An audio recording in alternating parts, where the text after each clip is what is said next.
Ang intense ng mga kaganapan ngayon sa abot kamay na pangarap sapagkat lalamunin na nga ng konsensya itong si Zoe at hihingi nga ito ng tawad sa lolo Pepe niya dahil sa palagi nitong pagpaparamdam sa kanya.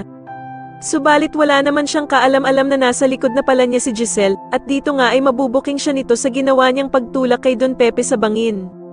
Samantala habang nagaganap ang prayer vigil na ginawa ni Giselle para sa kanyang amang si Don Pepe, ay mapag-uusapan nila Zoe at Moira na umattend din dito.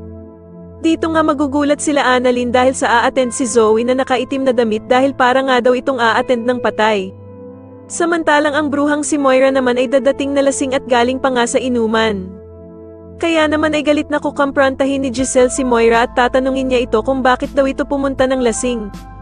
Sa kabilang banda naman, matapos ngang magdasal ni Doc Robert para sa paggaling ng kanyang amang si Don Pepe, ay bigla naman itong magtatapat ng mga nararamdaman niya kay Lynette. Kaya naman ay ko-comfort siya ni Lynette at yayakapin niya nga si Doc Robert at sasabihin niya na kapag nagising na daw si Don Pepe, ay siguradong magiging proud ito sa kanya. Subalit makikita naman ni Michael ang ginawang pag-comfort ni Lynette kay Doc Robert at dito nga ay agad niya itong isusumbong kay Doc Carlos.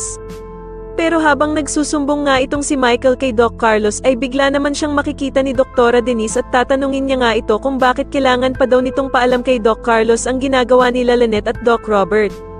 Samantala ay hindi na nga makakapagpigil itong si Zoe at halos mabaliw na nga ito dahil sa sobrang konsensya niya sa ginawa niya kay Don Pepe at dahil na nga din sa palaging pagpaparamdam nito sa kanya.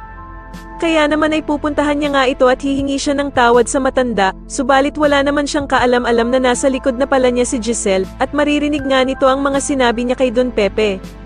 Sa tingin niyo dito na nga kaya tuluyang mabuking si Zoe sa ginawa nitong pagtulak kay Don Pepe sa bangin na naging resulta ng pagkakaaksidente nito, mas lalo na nga talagang nagiging exciting ang mga susunod na kaganapan kaya naman ay mas lalo pa nating abangan ang mas lalong gumigandang abot kamay na pangarap. Maraming salamat po sa inyong panonood at sana po ay ma-subscribe niyo ako. Maraming salamat po.